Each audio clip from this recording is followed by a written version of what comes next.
రంజాన్ మాసం సందర్భంగా నెల రోజుల పాటు ముస్లిం ఉద్యోగులకు రేవంత్ రెడ్డి సర్కార్ ప్రత్యేక వెసులుబాటు కల్పించిన విషయం తెలిసిందే.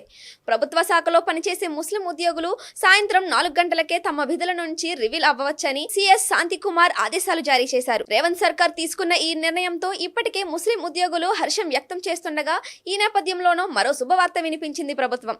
మార్చి 2వ తేదీ నుంచి 31వ తేదీ వరకు 24 గంటల పాటు షాపులు తెరుచుకోవచ్చని దుకాణాలకు తెలంగాణ కార్మిక శాఖ ప్రత్యేక ఉత్తర్వులు జారీ చేసింది. దీంతో ముస్లింలకు ప్రత్యేక వెసులుబాటు కలగనుంది.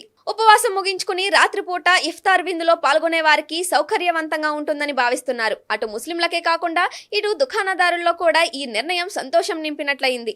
మరోవైపు 8 గంటలు లేదా వారానికి 48 గంటల కంటే ఎక్కువ పనిచేసే సిబ్బందికి జీతాలు రెండింతలు ఇవ్వాలని ప్రభుత్వం ఆదేశాలు జారీ చేసింది. అదేవిధంగా మహిళా ఉద్యోగులు ఉంటే వారికి ఎలాంటి ఇబ్బందులు ఎదురవకుండా చర్యలు తీసుకోవాలని పేర్కొంది. ఇదే క్రమంలో జీవో 476 ను తప్పనిసరిగా పాటించాలని అధికారులు ఆదేశించారు. రంజాన్ వేడుకలను అన్ని ఏర్పాట్లు చేయాలని అన్ని జిల్లాల కలెక్టర్లకు ప్రభుత్వం కీలక ఆదేశాలు జారీ చేసింది.